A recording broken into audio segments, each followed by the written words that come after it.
No one asked for this, but some might want it, and I'm unhinged enough to do it anyway. This is a frame-by-frame, intensely detailed breakdown of all of the gameplay we've just got for Fable, due to come out in autumn 2026. Now, if you're looking for a top-level deep dive, that is not the one you've got here. I have gone almost too far on trying to figure out exactly what we're going to be doing in the game, as well as references to what I think the previous games, so let us begin. Right at the very beginning was a blink and you'll miss it moment. These are some more fairies that we're going to be seeing in Fable. This looks like the one that was pretty much doomed in the trailer for Fable that dropped when the game was first announced, but these ones look a lot less fairy tale-like and a lot more realistic. I mean, they're fairies, but still, you can believe it's fine. These look like dead leaf wings, and even their appendages, like here, here, here, and here, all look like they're kind of made out of autumn detritus, which I think is a really cool angle for fairies, that they look just human enough to be uncanny, but at the end of the day they're still magical creatures, and I would bet that you shouldn't trust all of them. Okay, I'm about to be incredibly insufferable in just a couple of seconds because we're about to see the new reboot Fable's interpretation of a Balverine. Now, Balverines are quite a unique creature. Here it is right here. They're actually, and I'm so sorry, I know this makes me sound like I'm so fun at parties, Balverines are supposed to have a snub nose. Now, is it heresy that they've redesigned Balverines? No, as long as they're still called Balverines in the game and not Wolverines, I will be okay. But I did think it was important to point out that they appear to have gone with a much more kind of werewolf feel for the Balverines. Balverines were always werewolf adjacent, but they just had a very distinctive look that set them apart from usual werewolf media. But it's fine. If that's one of the few things that Playground has decided to do differently, then I can just about live with that. Now, this is a classic example of why you should be very careful about what's on your screen when you're doing these gameplay releases.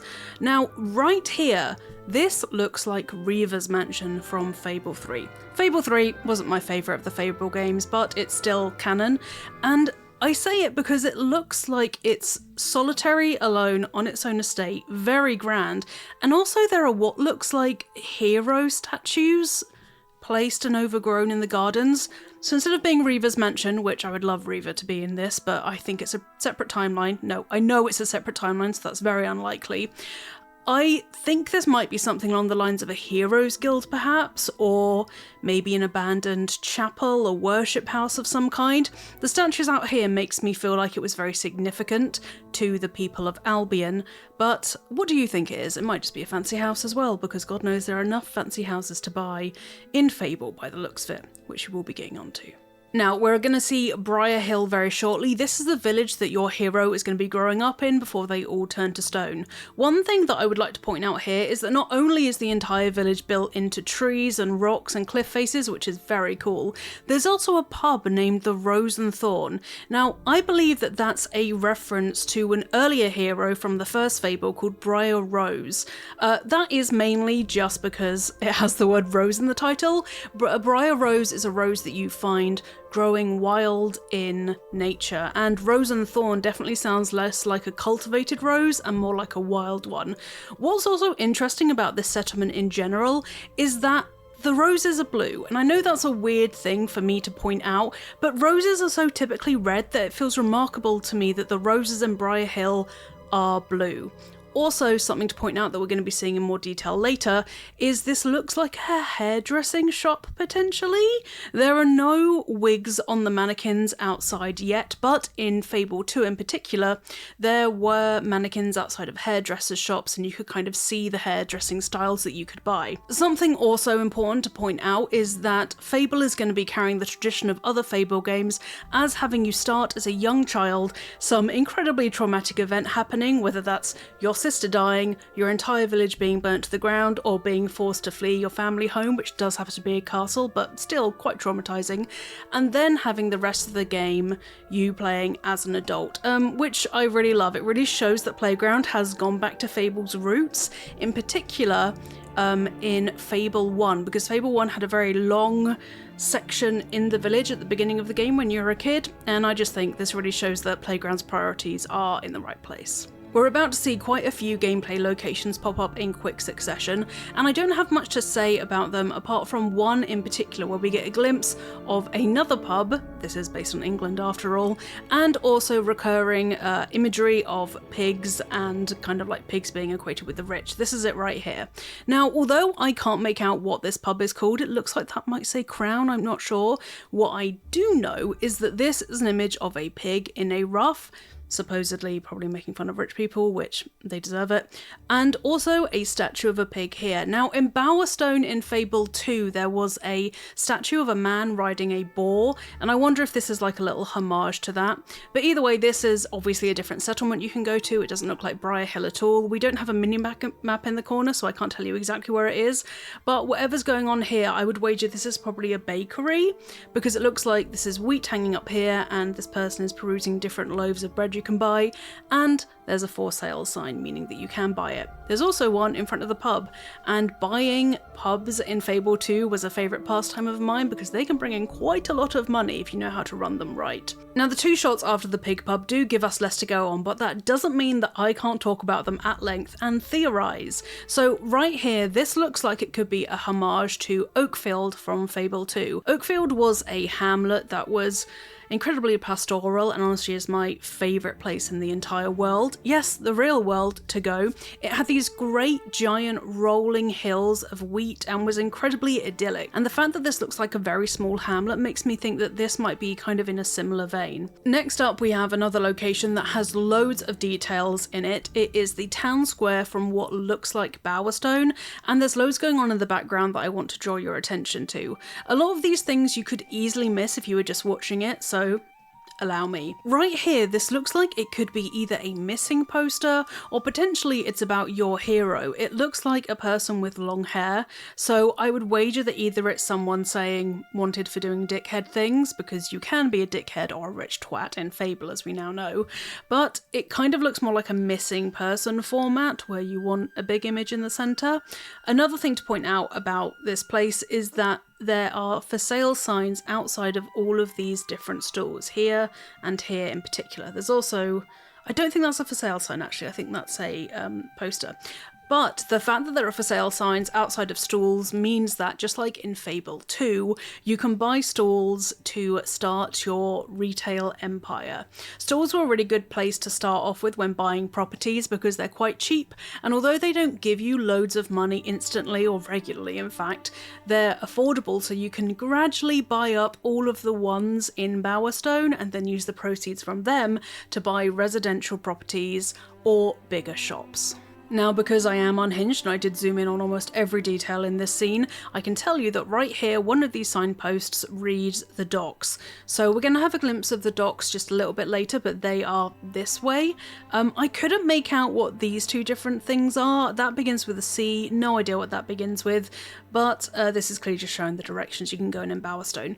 Now, these statues I think might be previous heroes, because in Fable it's very normal for heroes of ages past to be commemorated by statues, and you are the next in the line, so it would be cool walking through Bowerstone to kind of get some lore on some past heroes and what they've been famous for. And finally, I don't know about you, but whenever these city scenes pop up, I'm always looking for a gargoyle in the background. Gargoyles were foul-mouthed collectibles you can get in Fable 2, where they would hide in kind of like out-of-the-way places, these are the docks, and they would just hurl insults at you and you would have to shoot them to break them, and then once you had found all of those collectibles, it would kind of end the quest in quite a funny way.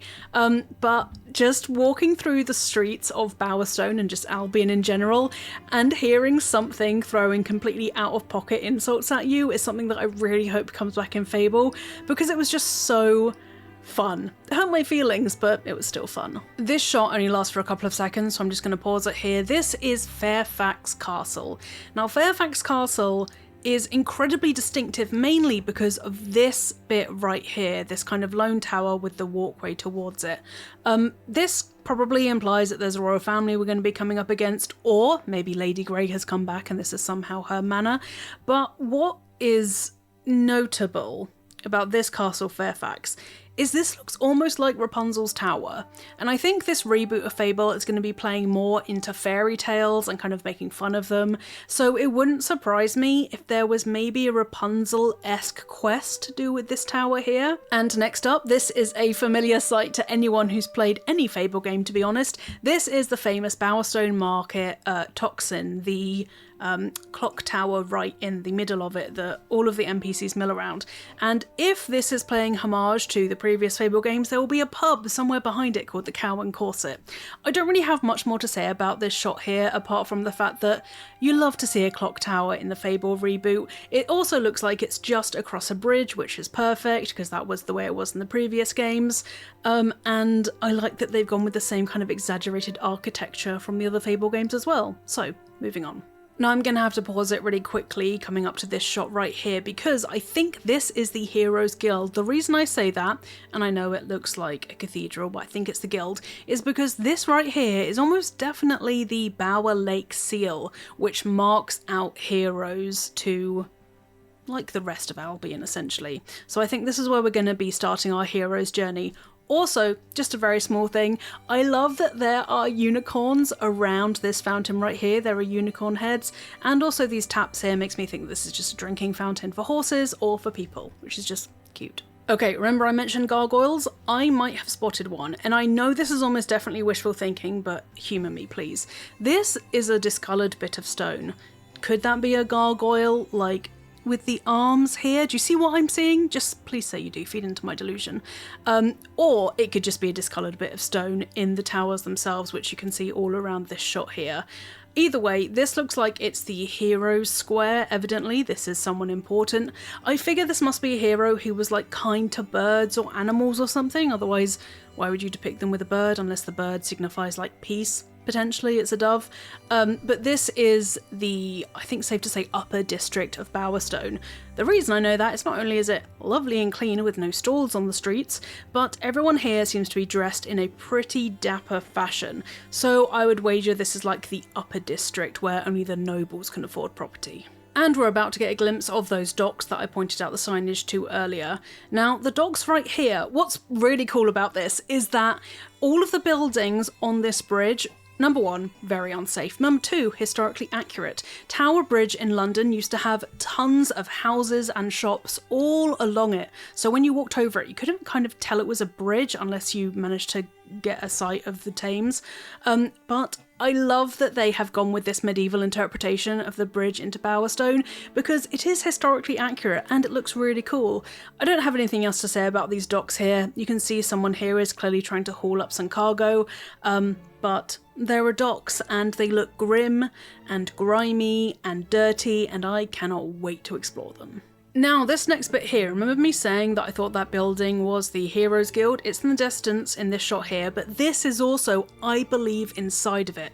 The reason I think that is not only do we have the same kind of motifs with swirling stonework, but you can clearly see there's a lot of open air architecture in this place, which makes me think it's something grand, so therefore it's probably the Heroes Guild because it looks perfectly set to kind of capture all of that sunlight we saw in the previous shot.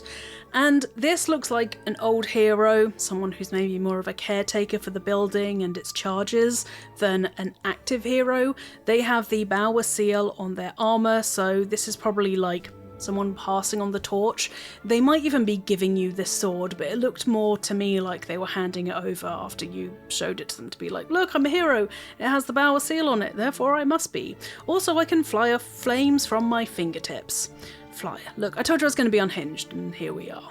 Because I am sneaky and also insane, I went on the ArtStation accounts for the artists who had revealed that they were working on this project, and one of them had an image of this scene right here, and in the file name it describes this as a statue. Originally I thought this was maybe a giant that was turned into stone, but if the file name says statue then potentially it's just a very dedicated carver doing a Mount Rushmore on these stones right here. It looks absolutely massive though, and looks to be something that heads up a famous shipwreck area. This right here, I would wager, is either a ship's bow or potentially a rock that a ship has been smashed against. Now, we are going to see more of this shipwreck area. This looks like the same rough location. Looks like maybe a ruined village, as this looks like a window frame right here. This looks to be inspired by Wraithmarsh, which was a spooky area of Fable 2. I'll come back to this, don't worry. In Wraithmarsh, you had the Banshees, and it was actually the ruins of the village that Reaver grew up in after he made a deal with the, I think they were called Dark Court, and in exchange for immortality, his entire village died. So, although I don't think Reaver is going to be in Fable, I feel like that swampy area may be a homage to Wraithmarsh, and is certainly going to have the same spooky qualities by the look of those stills. And speaking of Reaver, this looks like Bloodstone, which was the town that Reaver had his base in Fable 2. Bloodstone was famous for sex workers, fish, and pirates, and it looks like at least a couple of those things are going to make a return in Fable. In particular, this statue right here, it looks like she's holding a cutlass rather than a sword, which to me is a very piratey weapon. But on other levels, you can see that this structure here, which looks like a pub because this looks like a sign, but I don't know what it's called. This looks like the back of a ship. In particular, this bit right here, you would have, look, the curved hull of the ship right here, and this is the top bit. So clearly this looks like a ship that's been turned into a pub, which is incredibly cool. Now, in my opinion, I think we actually get to see inside of this later on in the gameplay shown, and I will make sure to alert you when that shot comes up. When this next character customization bit popped up, I don't know about you, but I really got the Sims vibes, which makes me think there's a lot more characterization than you'd originally think. If I'm going super meta about it, the fact that the character is in the middle of the screen and there's a suspiciously large gap right here where a console could go that lets you change your skin color, hair, body features and that kind of thing, makes me think that this is the character creation screen for when you age up to being an adult.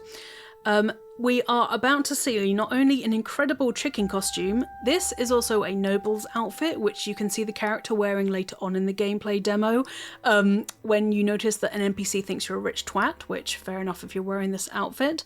But there's also a glimpse of the leather armour. Now, again, because I am insane, I went on the art station of the artist working on this, and the still of this scene right here was named Leather, which makes me think this is the leather armor set that you can get in Fable. Okay, and now we are getting onto the combat, the real meat of what I have to say. I'm gonna let this whole clip play out, but I just wanted to pay attention to the fact that not only is there loads of things going on in these like couple of seconds, but it looks like we are attacking with a dagger and a sword. If I go back and play this again, you can see that he has a dagger in one hand and a rapier, which leads me to believe that not only are there different types of weapons, but maybe different approaches you can take to melee combat in particular, where you can either have heavy approaches with the hammer or the rapier and dagger here, which lets you be a lot quicker.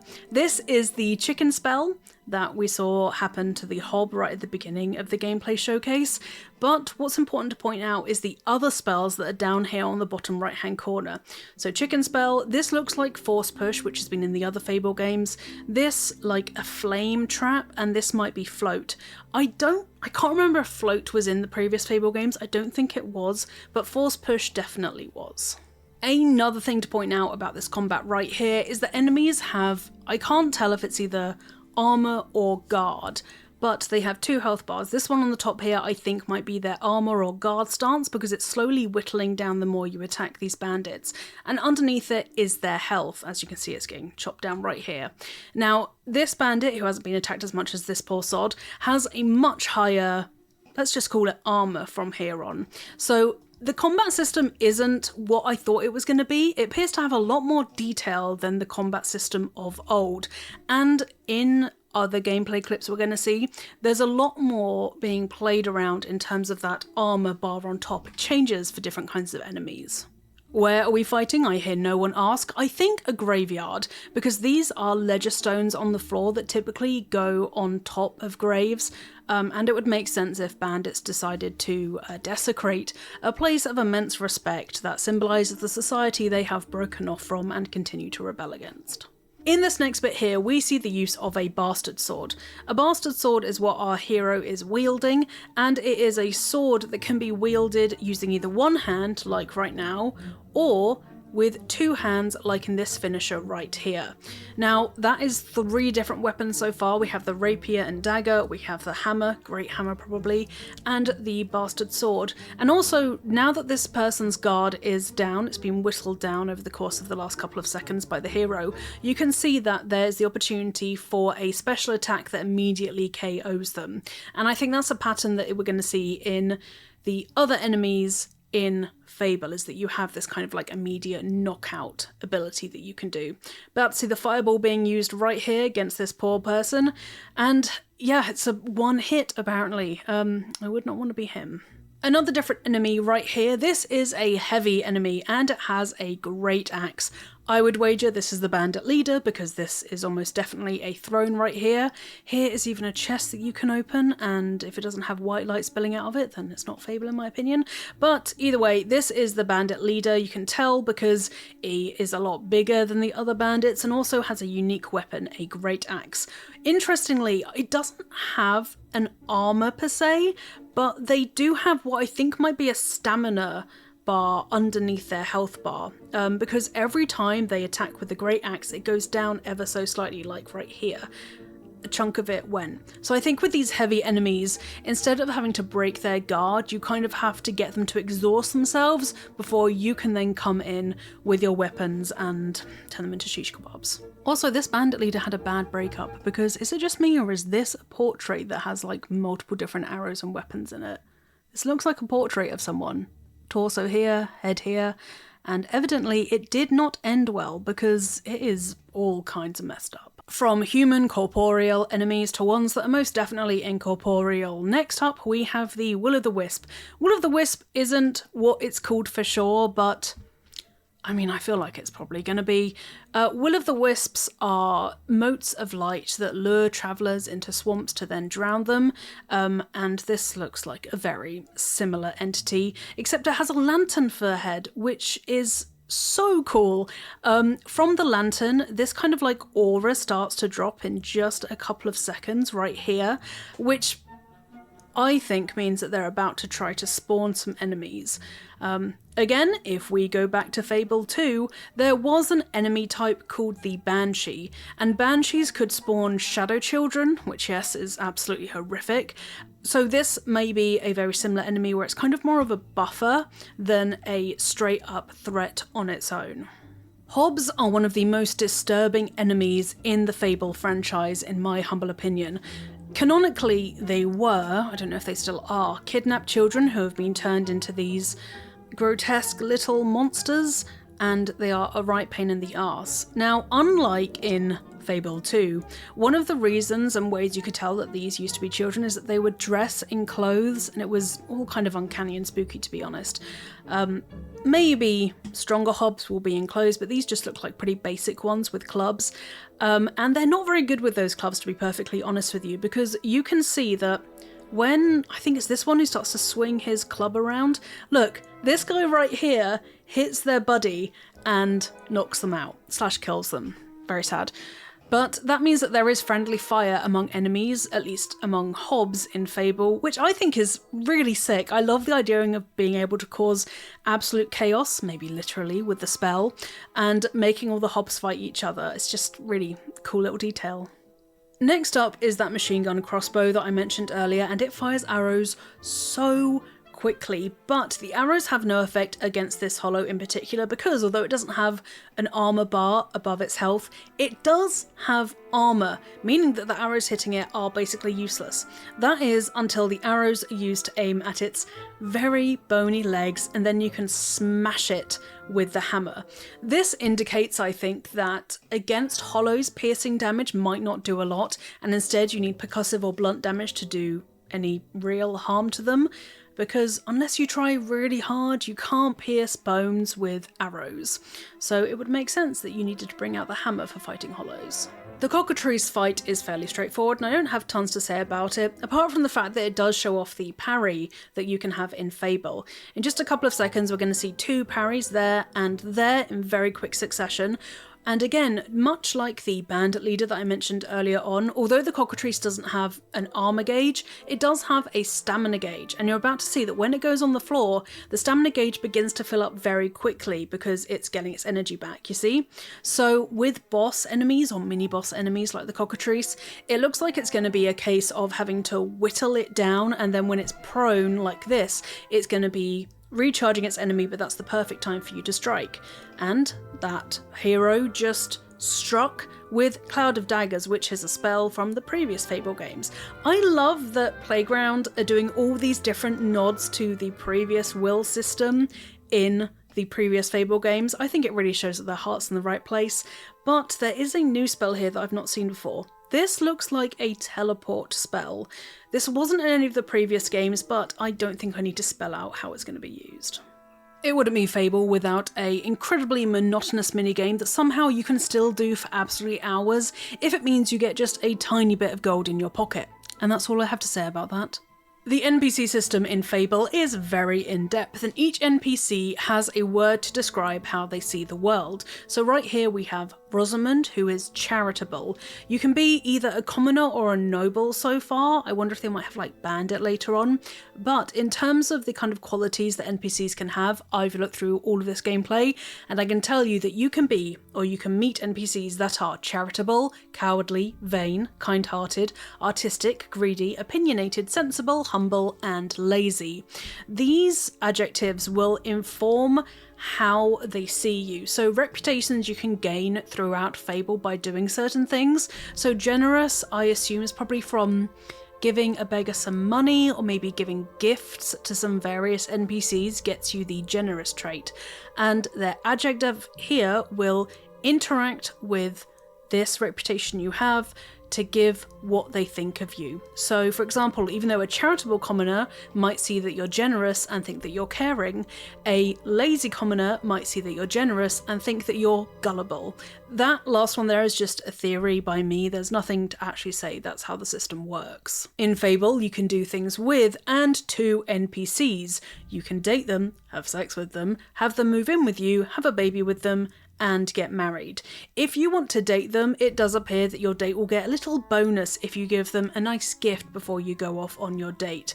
Now right here we have a bunch of flowers, perfume, and baked goods, and these look like they have little faces on the cupcakes, smiley ones, so cute. But I just have one question.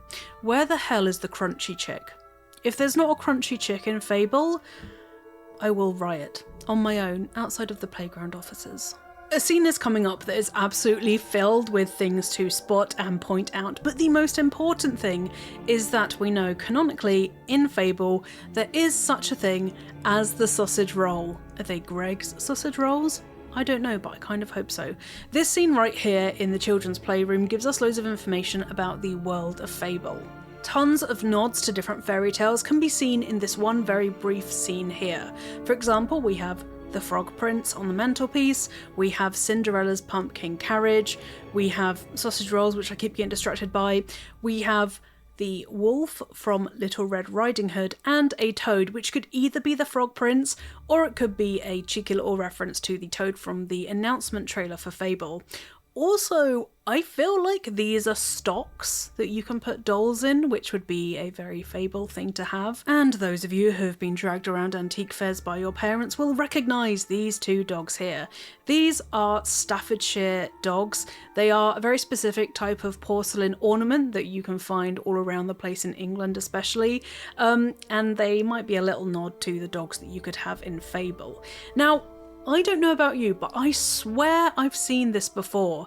I feel like it might have been a quest in Fable 2 involving the two brothers who find a Necronomicon, but if you know what this is referencing, please drop it in the comments because I'm getting deja vu. Like, I am sure I have seen this oak on a ledge looking over a town or a field potentially. I wonder if it's stills from previous Fable games, but I don't know. Let me know in the comments if you do. Going back to Brier Hill, we're about to get an alternate shot of it from behind the Rose and Thorn pub. Now, unlike the previous shot we had, this is going to give us a bit more detail about the kind of decoration that the inhabitants of Brier Hill love. So right here is the Rose and Thorn pub. This is another shot of what I think is going to be the hairdressers, and up here we have what look like witch balls. Now, in medieval England, witch balls were used to keep away witches in a very unique method, which is they were very shiny glass balls, and the idea was that evil spirits and witches would get so consumed by their reflection, like a cockatoo, that they wouldn't attack the inhabitants of the house. And it's where our Christmas baubles come from nowadays.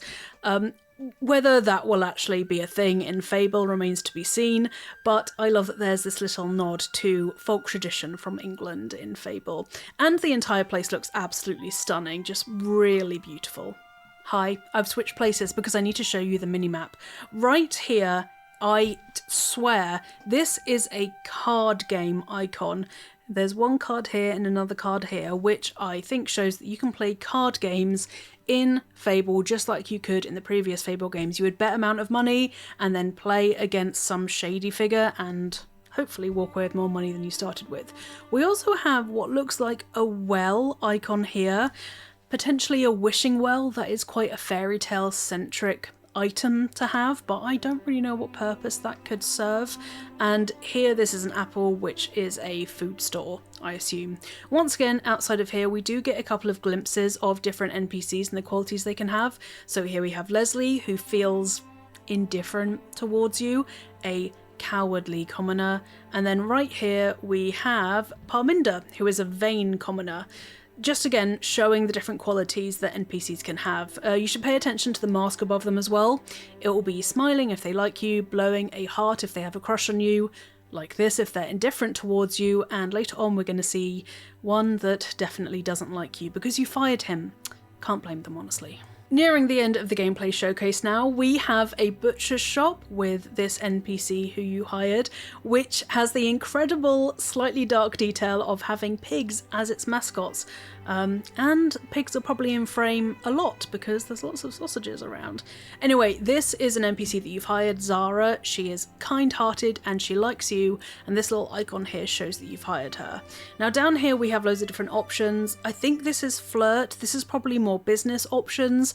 I would be really interested to see whether this is you raising or lowering their wages potentially. This means that you can have NPCs follow you, which in previous Fable games you could get them to follow you to sites where you could sacrifice them. Great gameplay design. I have no idea what this is. This looks like a pair of hands holding a moon. If you have any indication what this is, please let me know. I feel like it's probably like a ritual thing, or it might just be, I don't know, to push time forward or something. Either way, we are about to see an NPC who definitely doesn't have anything good to say about us, and for good reason. Now, this person here, Oliver, is artistic and hates us because we fired him. So potentially he used to work in the butcher shop that we just came out of. In fact, just give me a second. May I direct your eye right down here where this is a butcher shop icon, that's a slab of meat. So I would wager we are just outside of the shop that we walked out of, which means that Oliver, although we fired him from that shop, is now sitting outside of it, just watching it, which I would like to describe as petty rather than worrying. Also, this place is called Upton Le Beans, just incredible. Oh my god, you're still here. Great. Well, we have more NPCs popping up right here with more qualities. Right here we have Jasmine, the charitable commoner, and right here we also have, give me a second, Leslie, an opinionated commoner. Now, in just a little bit, we are going to see something that I've definitely spun out to be way more than it probably is, but I can't help it. And let's face it, it's why you clicked on this video, I hope. Hi, over here again, because I need to point out this to you. This is Butterfield Market in Bowerstone, and there's a floristry shop right there, but that's not what I care about. Is this a reference to Brian Butterfield?